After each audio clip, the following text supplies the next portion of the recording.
All right, here we go. Thanks again, and officially everyone for joining us on the fourth out of five workshops in the EFEPA's Transition Workshop Series. Our topic tonight is employment and vocational training, and we have two awesome presenters who are going to lead the way tonight.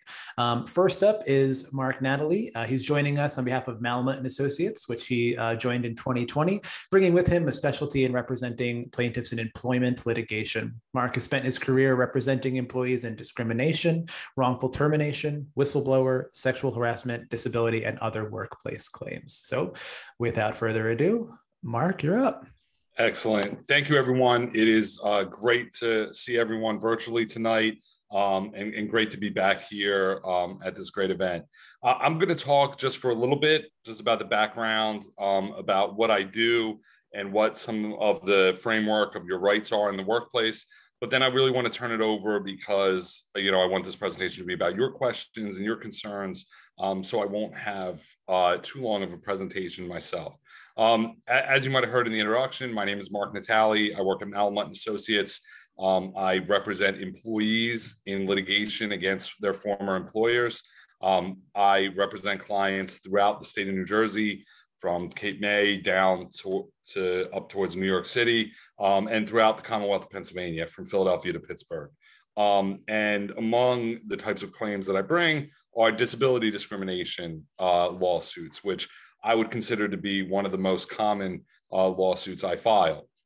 Now, with that phrase, can be a little bit of a loaded term to say that someone is disabled. And it's important to remember that I'm speaking of it in the legal sense. So people might not feel that they're disabled. They might not feel that they fit the colloquial meaning of the word. But legally speaking, being disabled means that you have any medical condition that interferes with what's defined as one or more major life activities. So if you have a medical condition that interferes with your life, then you're considered disabled under the law, and you have rights. Those rights are multi-leveled. First is you have a right not to be discriminated against when you're seeking employment, that you should have a fair shake at being hired and being offered jobs just as anyone else. The second is on the job, you have a right to what's called reasonable accommodations, meaning if you can do the job, but your disability means that you just need a little bit of help here, or things to be a little different than other people in your position, then you have a right to what's called a reasonable accommodation. And then, of course, you also have a right to be free from discrimination, retaliation, and wrongful termination in the workplace. And that's most commonly where someone would end up seeking legal help and where I get involved, because I have someone with a disability. Maybe they had it when they applied for the job. Maybe they got it during the course of their employment, and they need a reasonable accommodation. Not only are they denied, but then they're terminated. So you might ask, what does that look like? It's a lot of times people just need time off of work in order to care for their medical concerns, whether it means routine doctor's appointments, or whether that is a chunk of time off of work to heal and get better before returning back to work. Sometimes it means they need their job schedule changed. A lot of times people have, different medications they might have to take, or different medical treatments that they can only work certain hours. And sometimes their employer isn't accommodating for that. Sometimes they need a slight change in their job duties. Maybe they're able to do the most of the essential elements of the job, but they just need some periphery responsibilities to be passed on to someone else, and they can pick up something else. That sort of flexibility is something that you're entitled to. Or, maybe they just need some help doing specific tasks, and that's something that you can ask for as well. So I represent employees that are going through all different phases of their interactions with employers, whether they are trying to get a job and they're not having luck and they believe it's because of their disability, whether they call me sometimes when they're trying to get a reasonable accommodation and the employer isn't giving it to them. And then, of course, most commonly, I get a call when someone has been terminated. And it's important to know, let me just ask, and you guys can respond in the chat, is everyone here from Pennsylvania? Do we have any New Jersey people as well? So I know how to target my comments. If we have anyone from New Jersey, please share it in the chat and I'll make sure to include that. Otherwise, I'm going to be very great. I see someone from New Jersey as well. I'm calling in from South Jersey myself. So New Jersey and Pennsylvania, how you assert your rights are a little different. In Pennsylvania, the first thing you need to do after you contact an attorney is your attorney needs to go to what's called the EEOC, or the Pennsylvania Human Relations Commission, and they need to file a charge of discrimination. And you need to tell these government agencies, I'm being discriminated against in the workplace. And basically, they get the first opportunity to enforce your rights for them. In New Jersey, you can do that in what's called the Division of Civil Rights, but also instead, you could go right to court, which is most frequently what I do, because it provides a quicker, more efficient way to adjudicate what's going on with you. In Pennsylvania, it's important to know that you have limitations on whether or not you're protected by these laws. So you're protected by the Pennsylvania Human Relations Commission if you're in an employer that has 4 or more employees. You're protected by the Federal Americans with Disabilities Act if you're at an employer that has 15 or more employees. So unfortunately, if you are working for a small company where there's not a lot of employees in Pennsylvania, you're not going to be protected. In New Jersey, you're protected even if you're the only employee.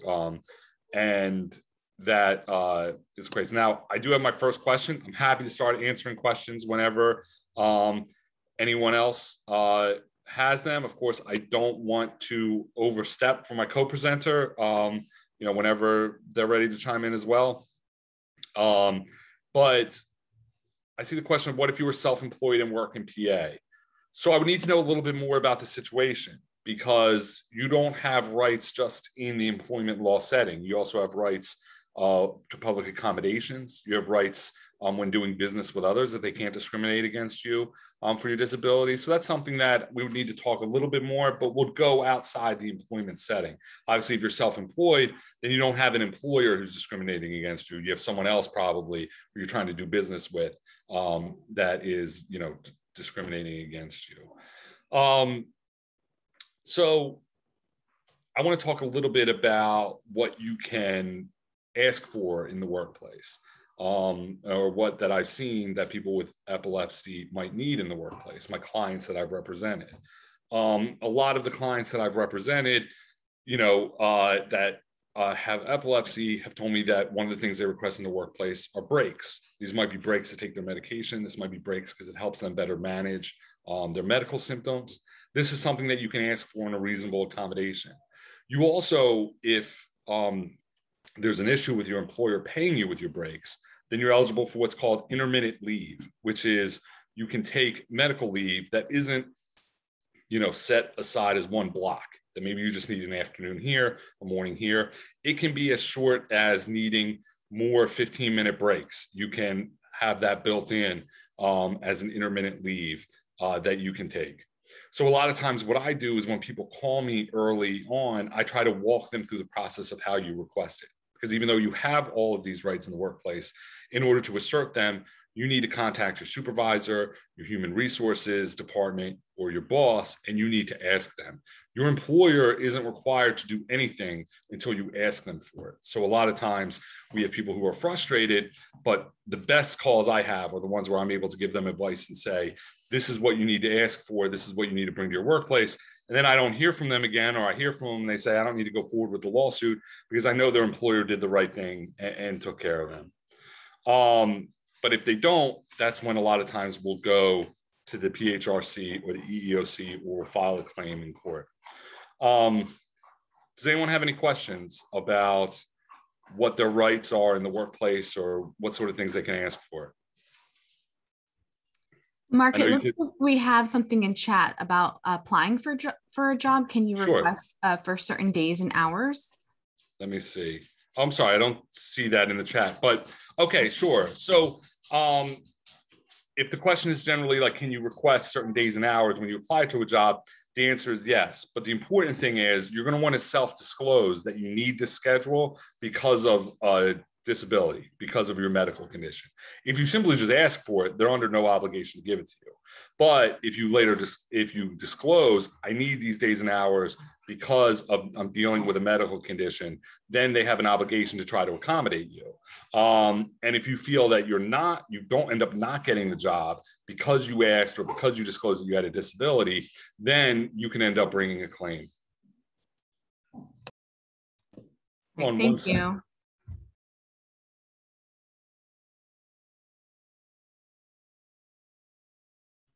So if anyone has other questions that are coming up as the presentation goes along, feel free to drop those in chat. Mark, I actually got a question that was chatted directly to me here. Sure. While going through the job seeking and employment process, when is it most appropriate to disclose your disability? I often tell people to disclose it after they've accepted a job offer, but before they get started. So you kind of go through the job application process. Now sometimes the application might ask you. They've done away with that, but still sometimes you see employers doing that under the guise of saying, will you need any reasonable accommodations? But because that's been challenged so many times and has set themselves up for claims of discriminatory hiring, most employers have gotten away from that. So then I would say you apply, and after you get accepted the job, but before you start, but on the onboarding process, I would disclose I have this disability and this is what I need. And you do that for a couple of reasons. One, at that point, they've already offered you the job. It really creates, and if they, understand their human resources policies, or if they understand their law, then they put themselves in a really bad situation if they rescind your job offer once you tell them that. And second is, I think, then you have the right to a reasonable accommodation because you're an employee to them. You explain what you need, and that tricks off what's called the interactive process. Once you ask for an accommodation, they're obligated to engage in what's called the interactive process, which just means they act in good faith and they try to reach a solution for you. It might not always be the exact thing that you ask for.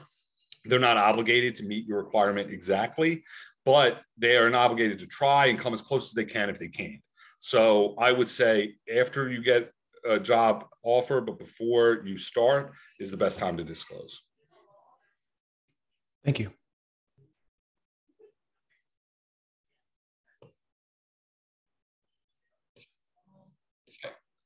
Any other questions? I know you said you were collecting questions at the beginning. I'm happy to keep talking, but if we have a lot of questions, I want to make sure that we get them. The other questions, at least that I have seen come through on my end, you have actually already answered. So okay, that's what I've got. Excellent, excellent. So I want to talk a little bit about, I guess, what happens if you skip going to an attorney and you go right to the EEOC and the PHRA. I wouldn't suggest that, but that is an option. You can go and file a claim of discrimination on your own, and a lot of people do that. What happens then is you get signed an investigator. The investigator will put your job on notice that you've reported them to a state agency. Now, it's important to know that once you do that, you now have an extra layer of protection. Once they know that you reported them to a state agency, you're protected from retaliation for exercising your rights. And so a lot of people choose to do that. If they don't want to get a lawyer involved, they hope that the EEOC or the PHRC can just remedy for them. And now at least they know they have that extra layer of protection of they're considered a whistleblower. And that's something you can do online. You can fill out the form. You can schedule an appointment. The main issue with that, though, is timing. These government agencies, unfortunately, are overstaffed. They're overworked. And a lot of them aren't willing or aren't able, I shouldn't say aren't willing, they're not able to timely address all of the complaints that they receive. So instead, your claim might end up languishing there. And I've unfortunately had clients who have called me after their claims and their charges have stayed in the PHRC or the EEOC for months and months. And that's where an attorney can kind of step in to try to move the process along. And I think it's also important to talk about, what you're not entitled to, because a lot of people get caught up asking for reasonable accommodations on things that you're not entitled to. So just to recap, things that you are entitled to. You're entitled to taking unpaid leave. You're entitled to job restructuring to some degree without losing the essential elements of your job. You're entitled to schedule restructuring to help, build a schedule that's comfortable for you. You're entitled to some assistance in your job. That might include equipment. You could ask for, different pieces of equipment that might help you, or protective equipment that might help you. All of this is fair game. What often isn't fair game, the most common thing that people ask for is, and I apologize, you might hear my dogs in the background. It's one of the pleasures of working from home. But one of the most common things that people ask for that isn't entitled to is you're not necessarily entitled to transfer jobs or to swap jobs. A lot of people think like, I'm having trouble at this job, but if I had this other job in the company, then I would have no problem with my disability. The only way you're entitled to that is if that job is open and you're qualified for it and you apply to it, and then you are entitled to a fair consideration of getting that job. You're not entitled to swap jobs with someone or to fill in a job that you might not be qualified for. And it's currently a disputed issue of law whether or not you're entitled to any preference if you try to apply to an open position. That's the most common thing that I know people ask for. The other thing to keep in mind is while you're entitled to leave and while you're entitled to a leave of absence to deal with your medical concerns, it's not unlimited. You have to try to provide your employer with a date that you can return. And you have to try to keep it limited. A good rule of thumb in that is to not exceed what's permitted under the FMLA. So the Family Medical Leave Act entitles you to 3 months of leave every 12 months. If you have to exceed that, then it's unlikely that a court will find that to be a reasonable accommodation, and your employer doesn't have to grant it to you. I do want to take this time while we're talking about the FMLA to also talk about the rights of caretakers, because I know that many people that have disabilities rely on family members that they live with to help care for them, and that might put a burden not just on the job of the disabled employee, but also of the person that they live with and the person that helps take care of them. Caretakers are also entitled to be free of discrimination. The ADA and the PHRA protects them because it's illegal to discriminate against someone who's associated with someone else who has a disability. So let's say, for example, your son or daughter has a disability and it requires them to take intermittent leave. And when that happens and they need to leave work, you need to go pick them up. And that could cause potential disruption at your employer. They can't discriminate against you for that. They also can't decide, you know what, I'm tired of dealing with this employee who always has to handle these family obligations. We're going to get rid of them. You're also entitled to leave if your employer qualifies under the Family Medical Leave Act. If you need to take the person that you're caring for, a son, a daughter, or a spouse, to doctor's appointments, if you need to help take off time to help care for them, you're entitled to unpaid leave as long as you otherwise qualify for the Family Medical Leave Act. Remember when I spoke here last year, that was a big issue that we spent a lot of time with because I had a lot of caretakers on the line who were interested about the fact that they also had rights in the workplace, because a lot of times that's something that they deal with as well. Just again, pausing if anyone has any questions. So a lot of you might also have the problem, if you bring this up in your workplace, they might challenge the fact of whether or not you're actually entitled to this, because epilepsy is not a condition that some people might not understand or know the medical implications of it. They might try to claim that it's not entitled to protection under these laws. So it's important to know kind of what you have to show. And like I said, you have to show that your condition interferes with one or more major life activities, which means that it prevents you from doing something, and you have to point to what that is. And that could be something like working an 8-hour shift without breaks. You could say that that means that there are certain job tasks that aggravate your medical condition and it stops you from doing that.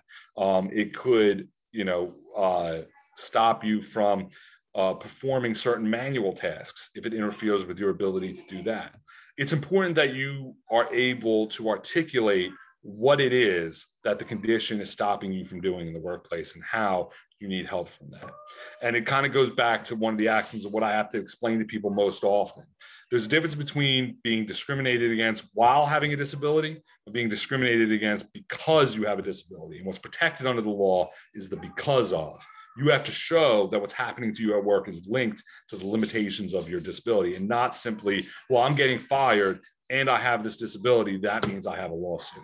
That's not how it works because it's missing a step. You have to be able to show that you're getting fired because of an effect of your disability. So a lot of times it's not just, well, they didn't want someone with my condition working there. A lot of times it's, well, they didn't want someone who had to take 15-minute break every 2 hours working there, so they got rid of me. And I have to take that 15-minute break because I have a disability. That's when you're protected. If, outside of some evidence that the disability alone is what they have animus towards, you have to make the connection.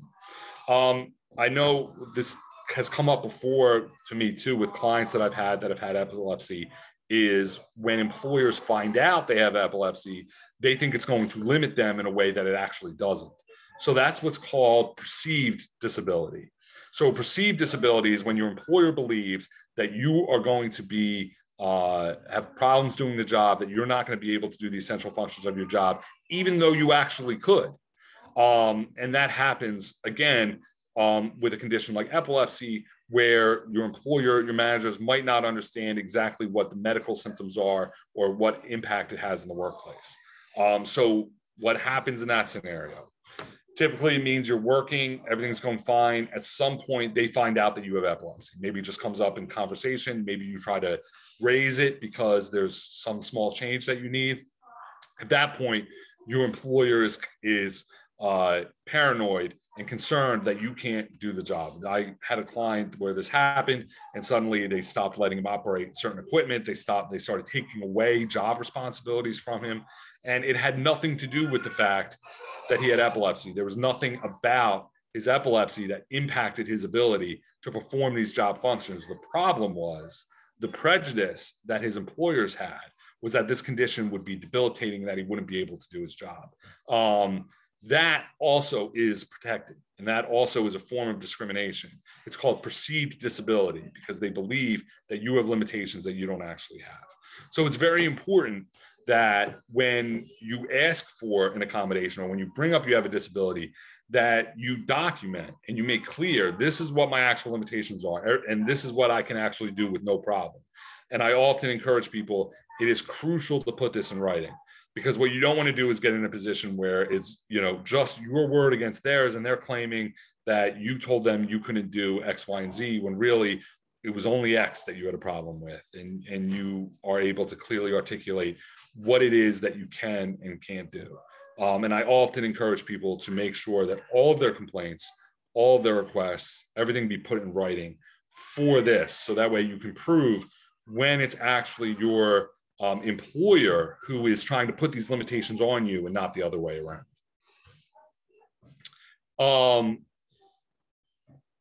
So what can happen if you bring a claim for wrongful termination, which is the most common claim that we have?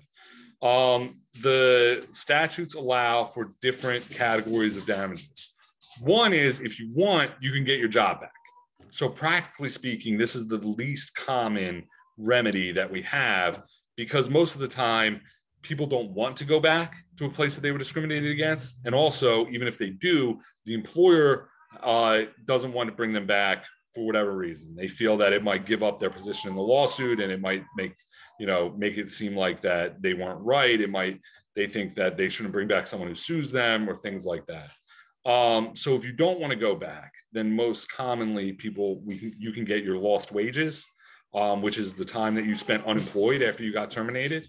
Eventually you need to get another job, and then you can bring what's called front pay, which is if you were making more money at your old job, you can get the difference between your new job and the salary of your old job. You're also able to get emotional distress damages, which a lot of times can be the biggest component of the award that you're able to get, because you're not suffer from emotional distress because of what happened to you, because of the stress and the upset and the distress that happened when you got terminated. You don't need to treat with a medical professional. You're allowed to just testify as to how this bothered you, and then you're able to get a claim for that. The other good thing is you're able to get attorney's fees. And this is why we're able to represent all of our clients on a contingency fee basis, and any worker attorney that you hire should do the same, which is that they don't cost you any money up front. You don't have to pay any of the costs. You don't have to pay their time. You don't have to pay a retainer. And instead, they get a percentage of the settlement that you get from your job. And that empowers a lot of people to bring litigation and to bring lawsuits when they wouldn't be able to. That's typically, the most common ways. Also, if you bring a claim while you still work there, which is more rare, but people do, we can get your reasonable accommodation.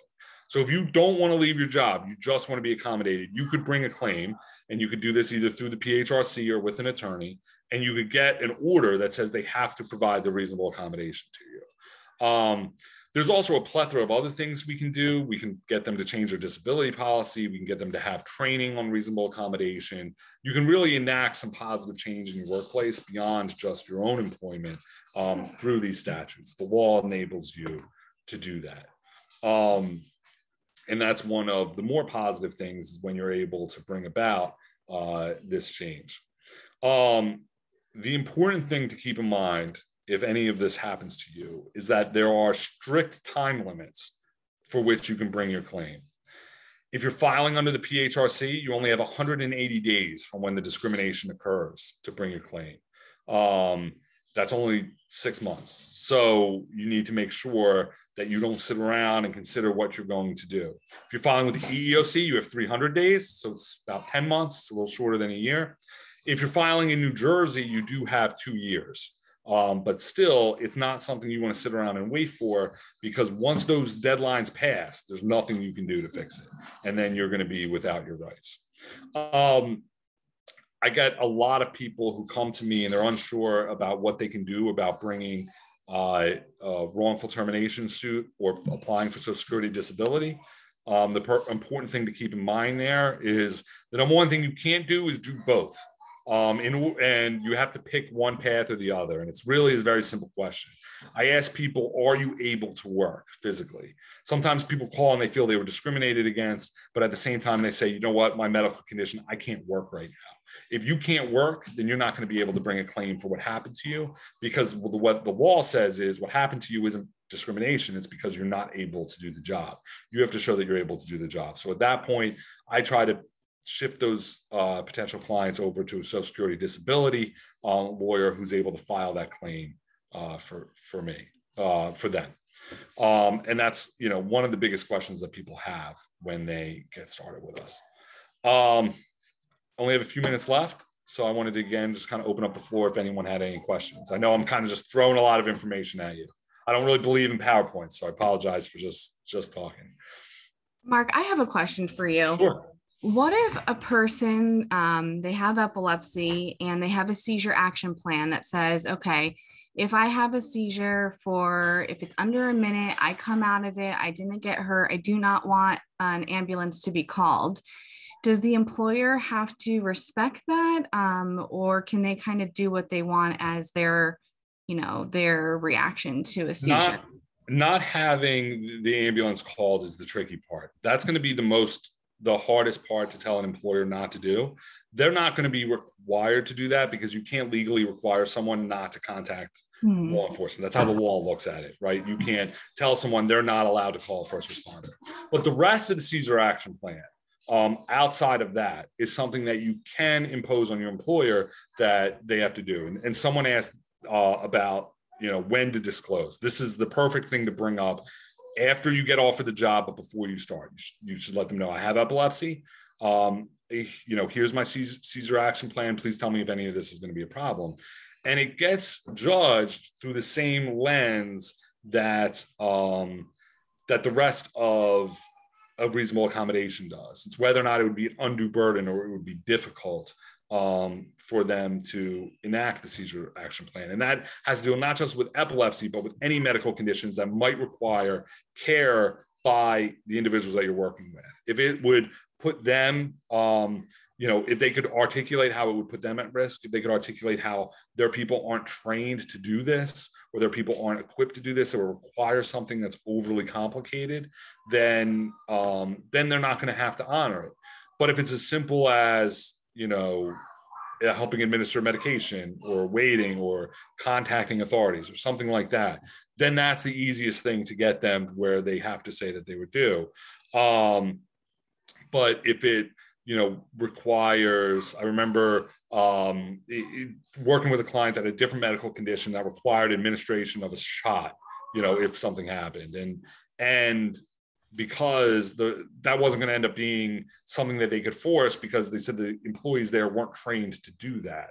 But so you have to kind of judge based on the workplace and who the where they work, what their coworkers are trained to do, and also what the action plan is that you need. So it's very much judged on a case-by-case basis. From your example, the only thing that raises a red flag for me is you can never legally require someone, no, you can't contact, first responders. That's something that they would say, well, we're going to call an ambulance no matter what. We'll do everything else in the plan, but we're going to call an ambulance, either way.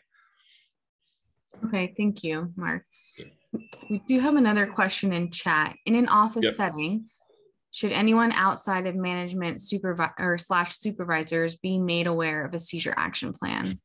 So it depends. Every office setting is different. So I could tell you, for example, in my office, if I needed to have a seizure action plan, my managers and my supervisors are all on a different floor than me.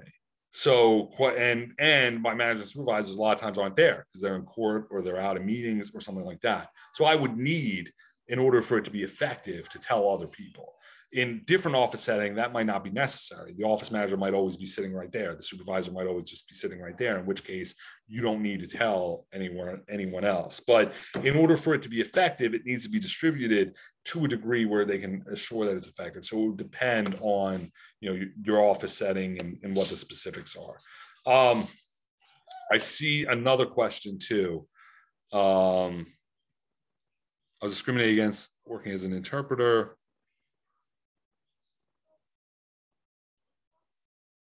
Sorry, I'm just reading this.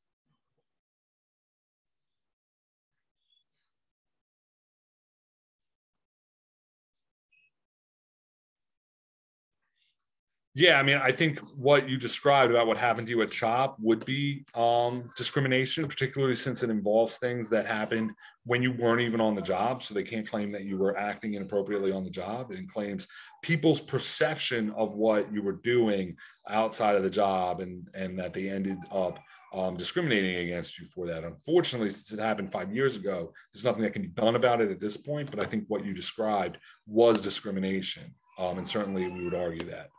And I see that that you had, that they didn't let you work back, and that would be an issue as well. Before I don't want to go over, for my other presenters. So any other questions? So what I was going to do is, if it's okay, I can pass it along to Rena and Andrew. If anyone has any questions, I'm happy always to answer questions, to provide advice, all my, completely free of charge, of course. And like I said, the best calls that I get are the ones where I give someone advice and they're able to fix their problem. They don't actually need a lawyer. I'm always happy to do that. I'll pass along my contact information to Rena and Andrew. And if you ever need anything and you need to check in with them, either they can reach out to me, or if you want to reach out to me directly, we can do that. I'm happy to help you all, with any guidance that I give as you try to navigate the workplace. Awesome, Mark. Thank you so much. As a follow-up for everyone else who's joined us, we will send a follow-up email tomorrow with some information that was given out during this workshop, links to the recordings, and I'll be sure to include Mark's contact information and anything else in there. So if you do want to reach out, you will get that in the follow-up email that's coming sometime tomorrow.